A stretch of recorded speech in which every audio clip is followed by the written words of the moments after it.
What's going on, everyone? Tyrone May here, Himalaya ride enthusiast and entrepreneur, keeping the mirror ball spinning for you as I bring you Chapter 8 from my book, The Himalaya, where the strobe flashes and the mirror ball spins.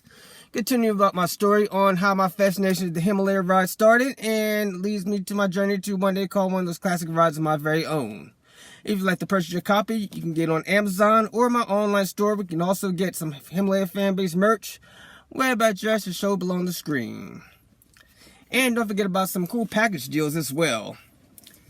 And so without further ado, I'm going to take this time to read you Chapter 8 from my book, titled, I Finally Solved the Mirror Ball Mystery. My current Himalaya model I had made had traded its Ocean City look for the return of the State Fair look in the summer of 1991, as I once again pulled out my pen and some cardboard paper and tried to master the artwork of the State Fair's ride.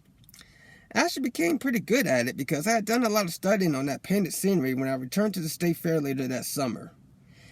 This time my mother rode the Himalaya with me that evening. We rode around at lightning speed with the loud music, the strobe light flashing, and the siren wailing. As we left the ride, I looked at the booth, which had some different artwork. This time the booth featured a faded light blue background with Himalaya and white cursive style letters, which was painted in a semicircle. It was yet another wonderful night at the fair, which ended just the way it was supposed to. The second time, however, didn't end so great. This time I invited my neighborhood friend Derek to go to the fair with me, along with his mother who tagged along with us. The evening started great because we had ridden lots of rides and even had a chance to experience a few rides that used to intimidate me. This was also the night I first rode both the Flying Bobs and Thunderbolt, which were Himalaya related, but was always afraid to ride because of the swinging cars until that very evening. After riding those two rides, I started heading towards the Gravitron. Derek asked me if I ever ridden it before, which of course I told him I hadn't. Derek anxiously suggested me that I should give it a try. I was always curious about the Gravitron and was tempted to try it out someday, and that night was perfect. I just tried out the Flying Bobs and a couple of other rides I was once afraid of riding, so why should I stop there? After riding the Gravitron, it was time to finally end this night with the Himalaya. As we headed towards the ride, we could see that the line stretched to at least 2 rides away, but I didn't care. I was determined to ride the Himalaya before the end of the night. My mother, on the other hand, was ready to leave the fair to beat the traffic, so therefore my night came to a sad ending without riding the Himalaya. It was disappointing to end on such a low note after having started out on such a great evening. Even though I had such great first-time experience on some of the other rides I was once too afraid to try, the night just wasn't complete without riding the Himalaya. So as we left the fair, I sadly listened to the ride operator and the riders. I looked back over at the Himalaya while trying to hold back tears during the long drive home. I tried to put on a brave face for my friend, but when it came to the Himalaya, I just didn't have that kind of pride. This was also the last year I had my Himalaya model I had made with my color wheel light because it just wasn't the same as using the actual turntable to make my project come alive. A couple of months later, I finally made the decision to dismantle the model until I was lucky enough to have another turntable come my way.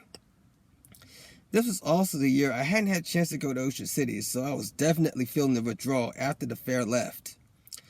But I did have a chance to go to a couple of other amusement parks later that summer and had a great time, and also met some new people. Unfortunately, none of those parks had my beloved rides, which I missed so much and dreamt about throughout the rest of that year. A couple of things made waiting to ride the Himalaya again bearable. I had my home video to help me get me through the long winter season, and I also had my video game system to keep me occupied. At the same time, I missed trying to build the perfect model for the Himalaya ride. I didn't see or ride the Himalaya again until the summer of 1992 when my father came back in town for another vacation from the Air Force. He made a date for us to spend another day in Ocean City, Maryland, and as usual, I was always on board for that. Before we made our return to Resort Town, he had some other cool plans for me as well. My father took me to a couple of stores and bought me my first wallet, a 10-speed bike, and my first pair of inline skates. Talk about being spoiled at 13. After a little shopping spree, we finally started heading towards Ocean City, Maryland. During the drive, he was telling me about the time someone broke into his car and stole his camcorder and some of his other belongings, which were never returned to this very day. We continued talking and reminiscing about pretty much everything until we finally reached the parking lot. after driving past Trimper's amusement park where I spotted the Himalaya sitting in its usual spot. As soon as we arrived at the beach, we found a parking spot and started heading to the rides, where we walked through the building where the indoor kiddie and family rides were located until we reached the big outdoor rides. That's where I saw the Himalaya, which always made me smile from ear to ear. I was just so happy to see that ride again and that I just couldn't contain myself. The music, the beautiful artwork, the mirror ball, it was all there. I went to the ticket booth to get a whole sheet of tickets, and I ran towards the Himalaya. I gave the worker my tickets and went to my seat, which was located in the middle inside the tunnel, because the cars in the front were already full. I, of course, didn't mind at all, because I could just sit back and look at all the artwork on the ride, which always puts me in a great mood to this day. I just wish I thought about getting the camera while I was getting all the others. I was too shy to talk to people, but I was so excited about being on the ride, I started talking to the other riders who were sitting behind me, telling them how much I loved the Himalaya and that my lifelong dream was to actually own one someday. Finally, the ride started. I listened to the operator as he talked on the microphone. Please keep your arms and legs inside the car and keep your feet on the floor below the line. The operator cranked up the 80s metal and the ride started speeding up. The DJ howled into the microphone, "Hey, hold on tight now as we take it faster." This one was okay, but he didn't have that enthusiasm like the DJ at the Ferris Himalaya, who I would always remember quite well due to his vocal gimmicks he normally performs. But it really didn't matter to me because the magic of the Himalaya was still there. After the ride ended, I was now ready to tackle some of the other rides that I was too afraid of in the past. I went on the tidal wave roller coaster for the first time that day, which really scared the crap out of me at first, but I really liked it. Now that I was used to riding the Flying Bobs at the fair, I was ready to ride the Matterhorn, which again was a little larger than the Flying Bobs. The Matterhorn's cars swung me from side to side as they flew around over two large hills as it picked up speed. Afterwards, I wanted to visit the other park at the pier, so we started heading up to the boardwalk and made a stop at the pier where the rival Hurricane ride was located. I decided to make an attempt to try this ride out, so I asked my father to ride with me on this one, even though it was a Himalaya type of ride, and I could probably ride it alone. But this was a different part that I rarely went to, and I wasn't sure if that was allowed or not. I wasn't going to take any chances like I had at the fair back in 1989 when I was forced to ride with a complete stranger. Funny thing about this ride was it had some kind of alternating ride cycle. This ride just ran one direction every other ride cycle, only forward or only backward. Unlike the Himalaya, which always went in both directions. When my father and I went on, it just went backwards during the entire ride cycle. The ride's three-hill track was a little different than the track on the original Himalaya ride. It started off slowly, just like any other ride, then it started to pick up pretty good speed. After a few more laps, it started going at its full speed, but this ride had something that the Himalaya ride at the park didn't have, which was a siren. As soon as the siren went off, the ride was over, so we hopped off that ride and started heading to the boardwalk to take a break from the rides and get some refreshments.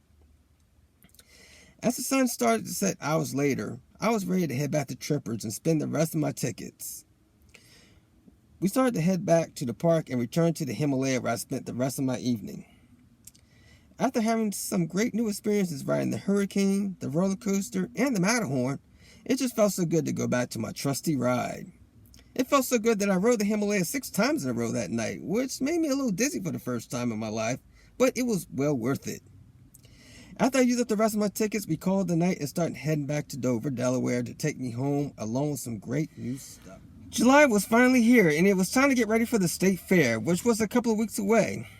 Sometimes when I went with my mother to run errands, I looked out the window where we ride past the railroad to see if I could spot the carnival train, where the rides and everything else that came with it were transported. But we were usually either too early or too late. It was either the train hadn't shown up yet, or all of the rides were already at the fairgrounds for setup. I've always dreamt about seeing the rides when they were stored in their trailers.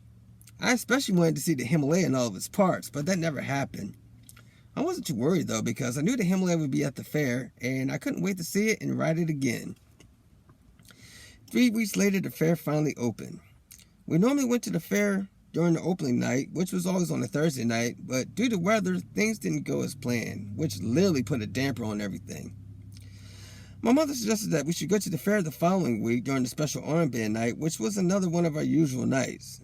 but I knew that I couldn't wait that long. So instead, my stepfather decided to take me to the fair in his truck in a couple of nights after it opened.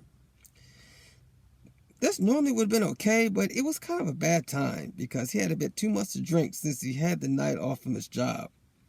I hated the idea of him taking me to the fair that night, and I should have just caved in and told him that it was okay. And I could have waited until we all went that following week. But in reality, I knew that I couldn't because I felt that I waited too long to make my yearly visit to the fair, and I just couldn't wait another day.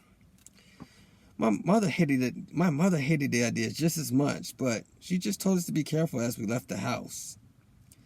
I was feeling kind of awful about it first on the ride to the fair because it was not one of my proudest moments.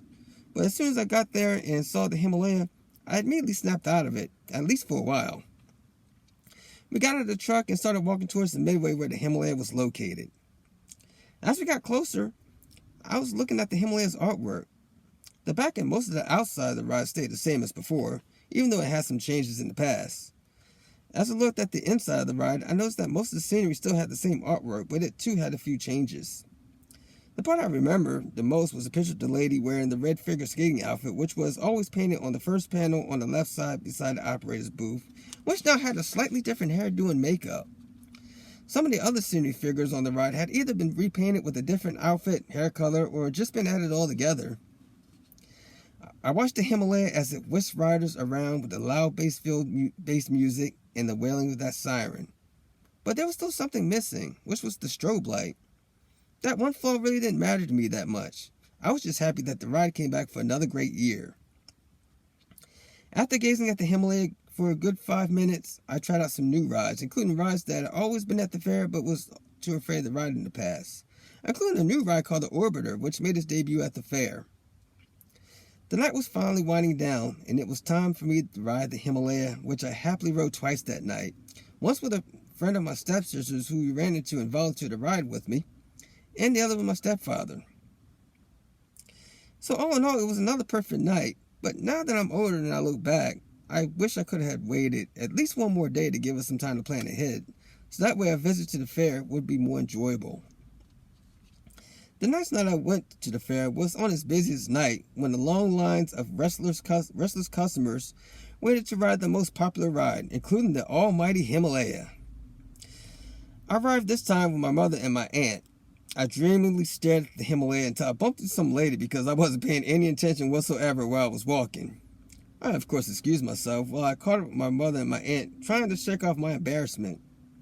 Since I was older, my mother told me that I could walk off on my own to get on some rides and I could meet with them later when it was time to leave. I happily started walking down the midway wearing a huge smile because I never in my life felt that kind of independence before, and I pretty much savored every minute as much as possible. I went on some rides that I could enjoy by myself, and at the same time I was looking for somebody I knew to ride the Himalaya with me, but they all turned me down. It was either the line was too long of a wait for them or they were just too chicken to get on the ride.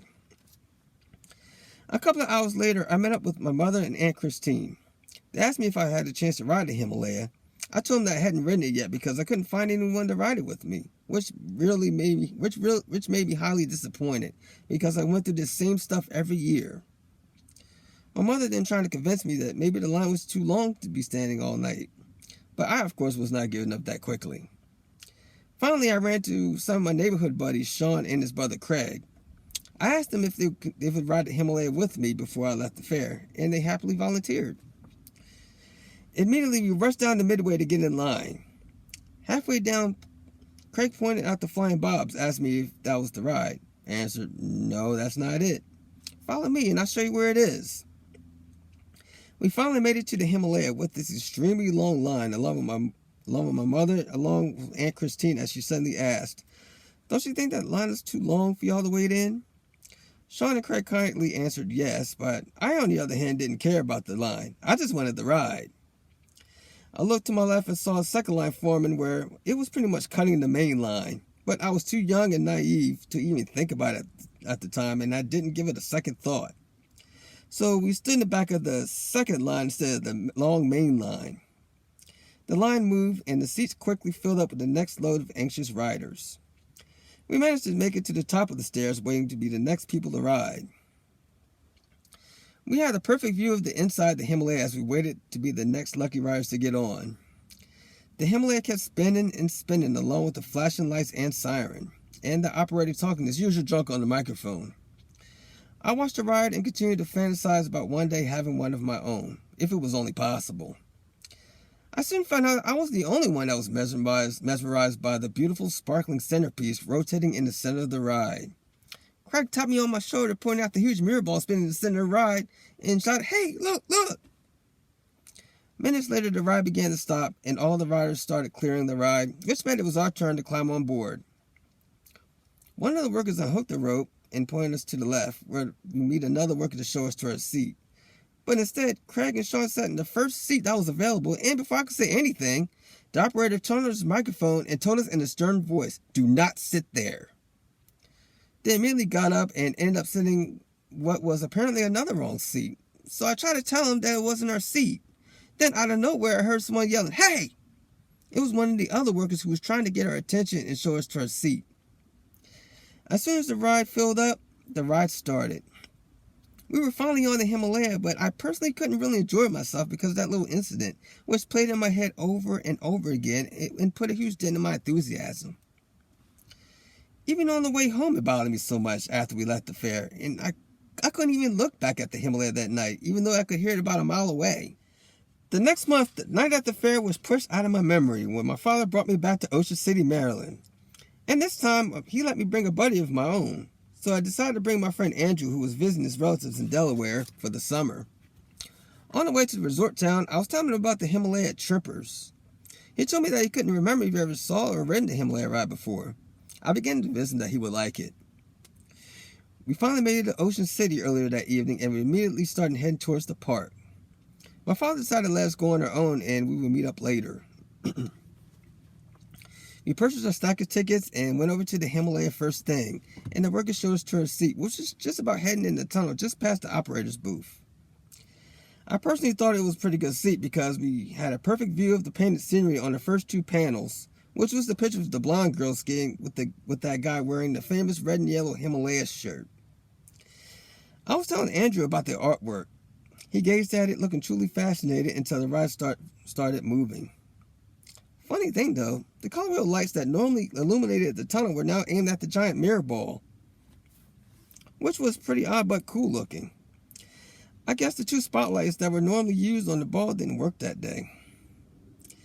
As the ride started picking up speed, backwards and forwards, the strobe light came on, which was something the fair's Himalaya was missing that year. Oh, how I missed that strobe effect in that tunnel. After the ride was over, we decided to ride on some more rides and then return to the Himalaya later that evening. After riding some other rides, including the Matterhorn and the tidal wave roller coaster, we decided to take a break and got a slice of pizza and play some video games. We were supposed to go back to ride the Himalaya, but unfortunately we had lost track of time, and my father snuck up behind us and tapped us on the backs, telling us it was time for us to leave. As we left Ocean City, I managed to take a final glance at the Himalaya as we drove past the park. Although our night was cut just a tad short, we would do it all over again. Weeks later, Andrew went back home to Baltimore because it was almost time to go back to school. Summer started winding down, and my father had returned to the Air Force after his vacation. As the fall season arrived, things were really starting to take a dramatic turn during the middle of October because my mother decided to move us back to Felton, where we stayed at my Aunt Christine's house for a while until my mother and stepfather saved enough money for a new house. Now, when I was living in Dover for all those years, I usually spent most of my time creating model versions of the Himalaya ride and practicing on perfecting the artwork. I was pretty much creating anything that had to do with the Himalaya ride. I was never really into sports that much, but I had always made time to play with my friends in the neighborhood, whether it was basketball, football, or wrestling, which was always fun. But when we made that sudden move back to Felton, away from all my friends, my interest in the Himalaya ride went from the main priority in my life to the only thing I had left. I never had a chance to say goodbye to everybody because everything was moving so fast that day. But somehow I was fortunate enough to finish my final year at the same school. Later that winter, after the holidays, I decided to make the best of my time in Felton and try to create a better looking model of the Himalaya ride since I had received another turntable from my grandmother about a month before the sudden move. I'd been thinking of some new ideas along the way to make my Himalaya model look more realistic. I also decided to create my own artwork instead of copying the Fairs and Ocean Cities ride, which I'd always done in the past. I also cut out my seats and placed them on the turntable as usual. But this time, I finally figured out a way to make the mirror ball spin in the opposite direction. I took 3 plastic building rods and Y wheels from the Connects building set I got for Christmas and installed the rods with the wheels connected to them so they could spin freely. I then placed them 3 ways on the long center shaft of the turntable, so that way the turntable could make the wheels spin, which would push the little platform the mirror ball sat on, which would make the ball spin in the opposite direction. So now the cars were spinning one way, and the center mirror ball was finally rotating in the opposite direction, just like the real thing. Well, almost like the real thing. I still hadn't figured out how to make the cars travel on the 3-hill track, let alone make one. But other than that, I was very happy with the way the model turned out. The following months before summer vacation, my school that I was still going to at the time had planned a trip to Hershey Park. It had been a long time since I'd been there, so I was happy to go on the trip, and I was hoping to ride the Himalaya again. On the bus, I was with my 2 riding partners of my choice, my friends Jerry and Mitchell. I hadn't been talking to them about the last time I rode the Himalaya at Hershey Park, and I was hoping it was still around when I got there. It had been so long since I'd seen that ride that I actually forgot what the ride's artwork looked like. One of the teachers started passing out brochures with the map of the park to show what was there. I opened up the brochure and looked at the park's map and saw everything but the Himalaya. But there was a kiddie version that was shown on the map. I, of course, got a little worried, but I wanted to wait until we got to the park to find out for myself. Our bus finally reached Hershey Park, and I was ready to start the day by riding some coasters, but at the same time searched for the Himalaya, hoping it was still there after all these years. Though a little wishful thinking never hurts, especially if it comes true, unfortunately this time that wasn't the case. In between riding every coaster and other different variety of thrill ride, I looked around every inch of the whole park, but there was no Himalaya in sight, except for the kiddie version, which was only for everyone under 48 inches. I was very disappointed, but I just couldn't let it ruin my trip. So instead, I just decided to continue my day and ride on some coasters to get off my mind of the Himalaya's absence and dwell on it when I got home. During that year of 1993, I was at the age when I was trying to find out the latest trend that was in and what was just right for me. I decided to let my hair grow out for the first time. I actually just let my hair grow from the top for a few months, and then when it became longer during the early summer, I had my cousin Kelly braid my hair down. You might say I was going for the crisscross look. That next day after receiving my new look for the summer, I was just in time for another yearly trip to Ocean City, Maryland, which my father planned days after he came back to visit on vacation from the Air Force. This time, a childhood buddy of his named Rick had come along with us, along with his son Richie. I was, of course, excited because not only I was going back to ride the Himalaya, but I had somebody to ride all the rides with me. As soon as we reached Ocean City and rode past Trippers Amusement Park to find a parking space, I looked out my window to see if the Himalaya was still around, which I always done every time I went to the fair on the first night. As usual, the Himalaya was still around for another fun-filled summer, which made me very happy. As soon as we parked, we got out of the car and started to head towards the park and over to the Himalaya without any hesitation whatsoever. When we arrived at the park, I went over to take a glimpse at the ride and make sure everything was there, such as the mirror ball, the tunnel, and all of its lights, including the lighted snowflake decor attached to the top of the ride's tunnel scenery. Everything was all there. I stared dreamily at the ride and its artwork. Richard and I each went and got a sheet of tickets from the ticket booth and made our way to the Himalaya for the first ride of the day. As we went to our seats, I of course had to sit on the outside of the car simply because I was the tallest. While the ride was loading up, I took the time to look around at the scenery, the mirror ball, and all of its lights as I continued to smile from ear to ear. Even though it was still daytime, but already I couldn't wait till I rode it at night. The ride finally started. We sat back in our seats as the operator began to talk on the microphone with so much enthusiasm, just the way I like it. Please keep your arms and legs inside the car and feet below the line. We're getting ready for another fast ride on the Himalaya. Going backwards and forwards never felt so good, along with the screaming crowd, the loud music, and my braids blowing in the wind. The ride went to full speed with the operator on the microphone. Here we go, real fast. After riding the Himalaya and all the other rides, including the Matterhorn and Tidal Wave roller coaster, we took a break so we could save the rest of our tickets for nighttime. We left the park and played some games and walked around the boardwalk until the sun went down. Finally, night fell and the lights on all the rides lit up like the stars. Tourists packed both parks and the boardwalk after swimming in the ocean all day. We all started heading back to Trippers to use up the rest of our tickets. We instantly went back to the Himalaya because it was always best to ride at night with all of its lights. We got to our seats and waited for the ride to start as soon as the ride filled up with other thrill-seeking riders.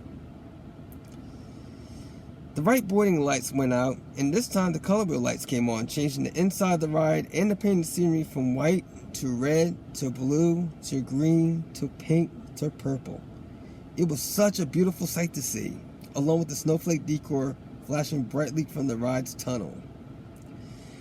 The operator took the microphone and performed his usual ride opening speech. Please keep your legs and arms inside the car and your feet below the line, because the Himalaya is going to take you for another real fast ride. This guy actually sounded really good on the microphone that night. He continued to hype up the crowd, especially when he speeded up the ride and he yelled on the microphone, "Does everybody want to go faster?" The crowd responded, "Yeah," along with a mix of screams and high-pitched whistles. The operator sped up the ride, changing the light show from the color wheel lights to the mirror ball spotlights and the strobe light flashing in the tunnel. It was the same way going forwards, but even faster. But as always, it was such a magical moment every time I was either on or near this beautiful ride. This Himalaya has such great variety of lighting.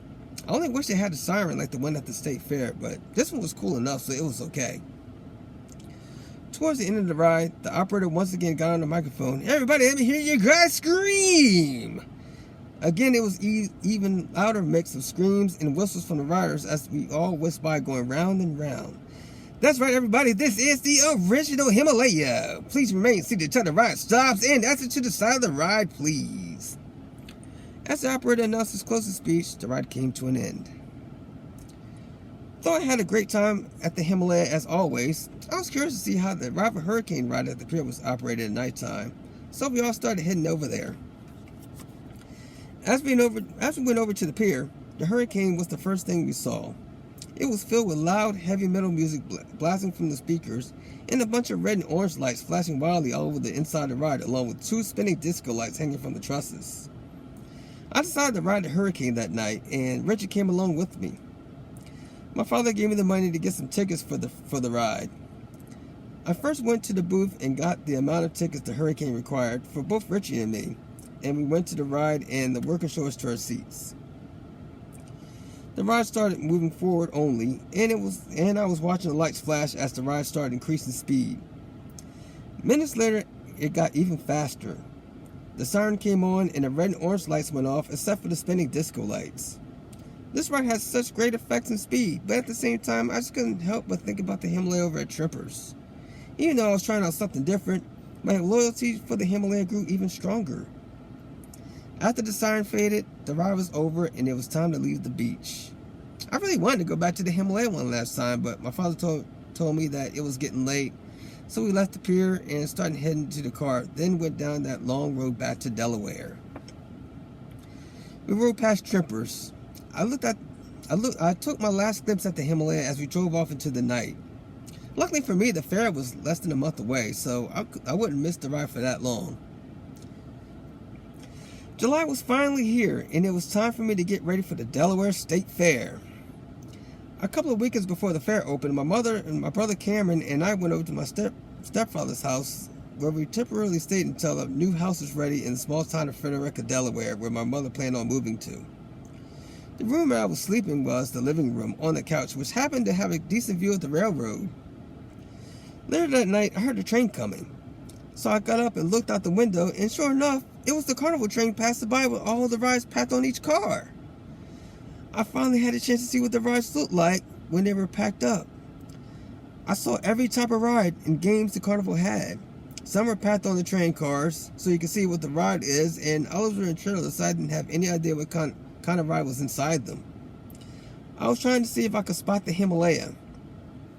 I couldn't find it, but I was sure it was on the train somewhere on its way to the Harrington Fairgrounds. After I saw the train, I became eager to go back to the fair, which was a week and a half away from that very night. However, I often wished I could one day visit the fairgrounds when all the rides were being set up, because I thought it would be great to see the Himalaya being set up piece by piece, watch them carry that huge mirror ball onto the center of the ride. About a week and a half later, the fair finally opened, and this time I went on the first opening night with my mother and my aunt. While my mother was looking for a parking spot, I spotted the Himalaya at its usual place. To me, it was like nothing had changed. We got out of the car and I heard the familiar sounds of the Himalaya from where we were parked. Now, I usually hear the famous wailing of the siren, but this time the ride apparently had some new sound effects, like a woo woo woo sound of a police car and the sound of a bomb dropping from the sky and a bunch of some other weird sounds, which was different. The strobe light was back on the ride's tunnel, I noticed, as I went to take a closer look at the ride. The year 1993 was a good year for the Himalaya because every lighted detail was up and working at both the fairs and Trippers that year. This was also the year when I really became a lot more brave when it came to thrill rides, as I was willing to try anything that was at the fair that year. After I got my adrenaline going on a few other rides like the Enterprise and the Rapid Spinning Orbiter, I was ready for the Himalaya, and the first time I didn't even bother looking for anybody to ride with me. I finally decided to just go on the ride and let them put me on with anybody instead of going through all the crap just to find somebody to ride with me. Hey, as long as I got to go on the Himalaya, I didn't care who I ended up riding with. I found myself riding with a total stranger that night, and to this day I don't even remember half the people I ended up riding with. I was just glad that I was riding the Himalaya and the night was going my way. It was also the same when my younger cousin Davey, who lived next door to us, he had tied along with me on the next night I made a return to the fair, which was on the following Monday during the first armband night. Davey was my riding buddy for the night, and as he was willing to ride on anything with me. After going on our first few choices of rides, we went to the Himalaya. We heard the ride's favorite DJ talking his usual junk on the microphone. Davey got a kick out of listening to him as he entertained the crowd with his goofy laugh and his crazy talk. I personally always wanted to meet him, but I was always too chicken to go up and introduce myself and tell him how cool he was. However, I did manage to wave to him when he was looking my way. He saw me and actually waved back, which was good enough for me, at least until I got a little more brave to actually meet him face to face. David and I rode the Himalaya twice that night, which was the second time I've done so at the fair. But as I said before, when I'm visiting the Himalaya Trippers, I recently started riding their Himalaya as many times as I could, and it's usually the first thing I ride when I get there. At the fair, however, I usually make the Himalaya the last ride of the night. It's the same ride, but I guess it was just a habit I had every time I visit the fair, and plus it still had that intimidating no single riders rule, which still boggles my mind to this day. As the night began to wind down, I looked at the Himalaya one last time. I still tried to figure out how to make my model move in that undulating motion. I already figured out how to make the mirror ball spin the other way, but learning to make the three-hill track was going to be a bit more of a challenge. Later that weekend, as the fair came to an end for the year, my stepbrother Court came to town Saturday and stayed with us for the rest of the weekend. My stepfather decided to take us to the fair during his final night in town. We arrived at the fairgrounds later that night. We walked down that path leading to the back of the Himalaya, and I heard the crowd, the music, and those new sound effects. As we got closer, I noticed that the tunnel and spotlights were missing from the ride. I figured it was the last day, so they must have taken them down before they opened. After we got our tickets, we went on at least 3 other rides before heading over to the Himalaya, where a decent amount of people were in line. We got our tickets ready and stood at the end of the line and listened to the music from the ride as we waited. A couple of 4 loads later, it was our turn to ride. Court and I went to our seats and waited for the ride to start. Finally, the white boarding lights went out and the show began. Well, in this case in the dark, because the 2 spotlights that were usually aimed at the mirror ball weren't there, let alone the strobe light because it was attached to the tunnel, which again wasn't there. The only internal lighting besides the boarding lights was this floodlight that was aimed at the mirror ball, taking the place of the 2 spotlights that were normally used. The operator sped up the ride a little more as they turned on the microphone. Does everybody want to go faster? The crowd screamed over the loud music. Even Court was getting into the ride as well as he screamed along with the enthused crowd. I can't hear you. I said, do you want to go faster? The crowd responded, yeah. That's right, the Himalaya won't stop. We're going to take it to the top. Here, go. The crazy sounds came on and we whipped around at full speed. Well, out of nowhere, I screamed out, I just got to have one of these rides. After a few good laps, the ride began to slow down slightly until the operator got back on the microphone. Do you want to do that one more time? The crowd screamed as the operator cranked it up again. Yeah, everybody hang on tight. We're going to speed it up. One more time. The Himalaya kicked up to full speed once more. The operator flicked the boarding lights and pushed the sound buttons while my stepbrother was squeezing me to death as we whipped around the three-hilled undulating track. The white boarding lights came on as the ride came to an end, so we left the Himalaya and rode some more rides.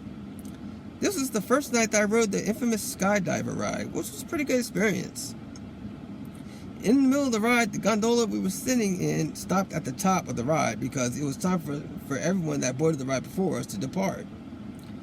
While we waited for the ride to move again, I happened to have a great view of the Himalaya, which was sitting at the end of the midway in its usual spot. I stared over in that direction, fantasizing about having one of those legendary rides of my own someday.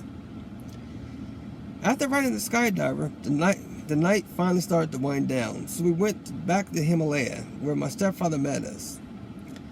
He was talking to one of my uncles who came to help with the teardown when the fair finally closed. While they were talking, I looked over at the Himalaya, and out of nowhere, one of the workers started climbing to the side of the ride, heading to the rooftop, and started taking off the blue and white top canvas while the ride was still open. He actually managed to make it inside the bird cage, which was the center part of the roof. Some of the riders started pointing and staring at the worker. He was basically getting a head start on the whole teardown process, which was actually coming up less than an hour. Minutes later, we left the fair, and I looked back at the Himalaya without its blue and white canvas. It was interesting to see what the Himalaya's roof structure looked like without its canvas. However, I wish I could help with dismantling the ride, but unfortunately, I was just too young to do so back then.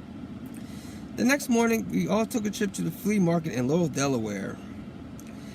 As we rode past the Harrington Fairgrounds, we spotted the carnival train with the rides packed up on it. I still couldn't find out which trailer had the parts of the Himalaya, but I knew someday I would eventually find out. And there you have it. That was chapter 8 from my book, The Himalaya, where the strobe flashes and the mirror ball spins. Hope you enjoyed it so far. Be sure to subscribe to my YouTube channel and let me know what you think. And if you like my book, you can buy it on Amazon or my online store along with tons of fan-based merch. I'll be back here next month with chapter 9. So as we say in the Himalaya world, keep that mirror ball spinning.